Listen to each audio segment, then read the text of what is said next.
خب من مچی لباسم رو آماده کردم. همونجور که دیدین با سنجاق کش رو از داخل این قسمت که آزاد گذاشته بودم کش رو رد کردم و کش رو سردوز زدم و داخل کار بردم، بسته شد. خب مچی من 2 ردیف کشدوزی شد و ردیف سوم رو دیگه من کشدوزی نکردم. حالا میخوام به صورت گرددوزی به دم آستین وصل کنم. من به این شکل درز زیر دست آستینم رو با درز مچی یکی میکنم به این شکل و آستین رو میارم رو آستین رو بودم روی مچی به این حالت. حالا شروع میکنم این درز ها رو با هم جفت میکنم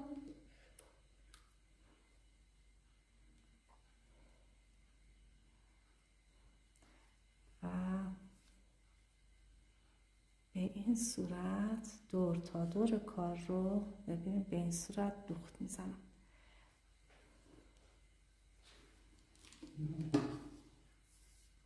از جهتی که مچی رو دارم دوخت من راحت تره. به این شکل قرار میدم و با 1 سانت حق دوختم دوخت این قسمت رو انجام میدم.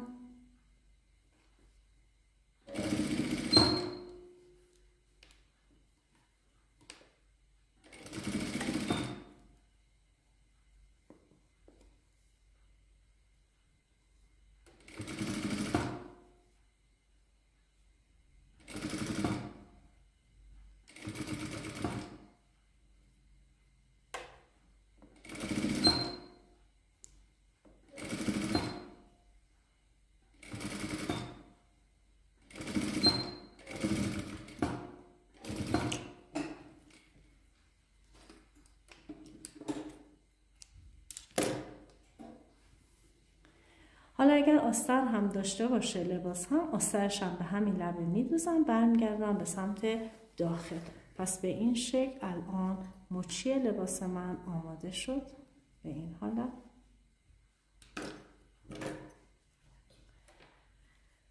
و من برای لباسم توی قسمت بالاتنه یه جیب طراحی کردم که این جیب از جنس زیریش از جنس خز هستش.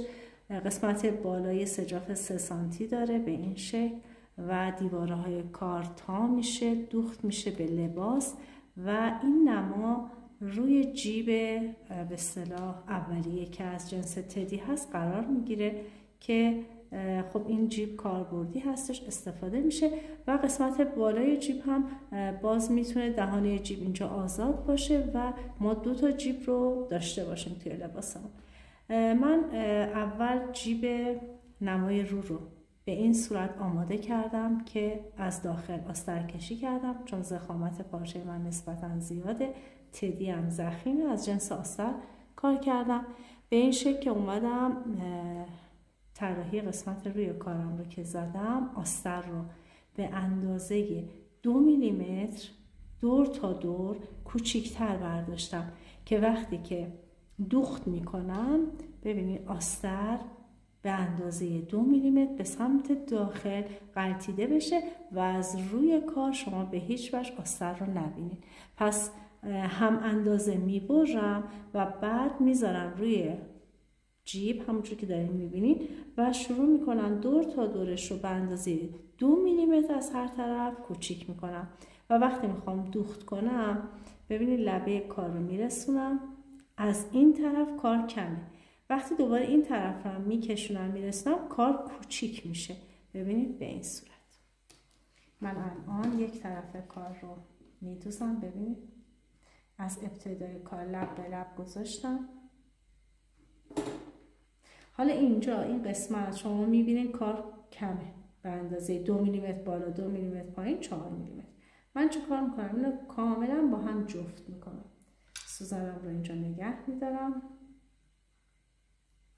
به این شکل و حالا کار رو ببینید از رو میکشم آسترم رو اما از زیر پارچه‌ام رو سعی میکنم جمع کنم.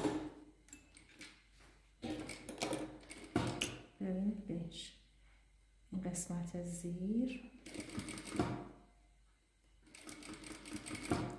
خرد داده میشه.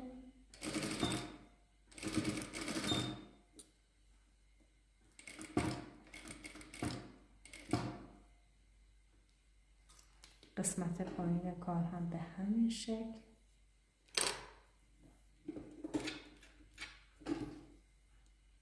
باز کار رو میکشونم لب به لب اینجا. دوباره این قسمت هم باز باید کشیده بشه و به آستر من به تیکه زیری برسه. باز سوزن رو نگه میداریم اینجا.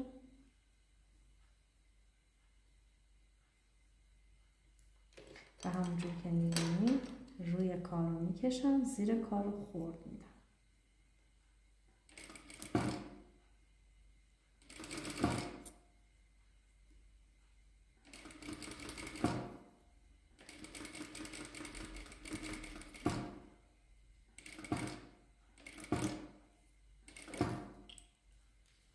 دوباره دیواره بعدی بهش دوباره جا می‌ذارم و این قسمت رو میرسونم، زیر کار رو خرد.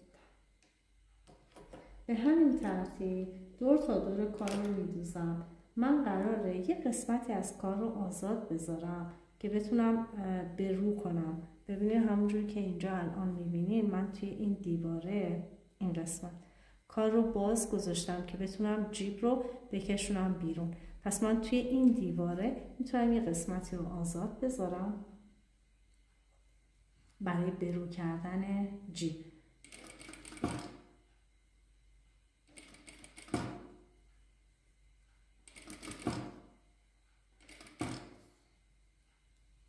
خب این محدوده رو کار تمام میکنم، میام آزاد میذارم یه قسمتی رو.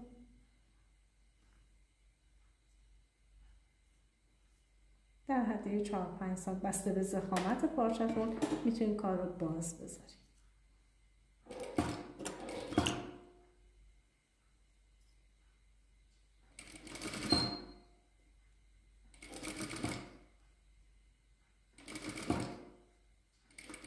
این خردی که داده میشه بعد به کمک اتو کاملا برای شما باز میشه.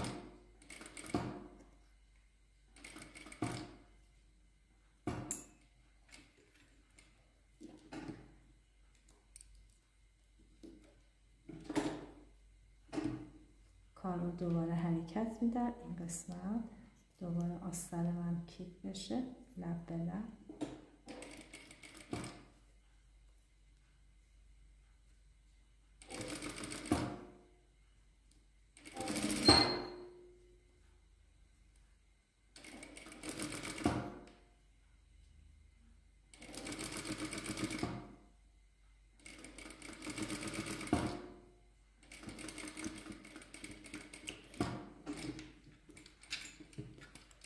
همونجور که میبینید الان کاملا آستر ببینید کار رو جمع کرده. میبینید این قسمت یعنی آستر کوچکتر از رو است. وقتی برمیگردونم کار رو، کار کاملا برای من به این حالت صاف میشه دیگه. پس از این قسمت که باز هست ما کار رو برو میکنیم و یه اتوکاری میزنیم. گوشه های کار رو هم حتما سبک کنید. ببینید زوایا رو سبک میکنم در قسمت های کناره تا موقعی که برمیگردونم این گوشه ها سبک باشه برای من.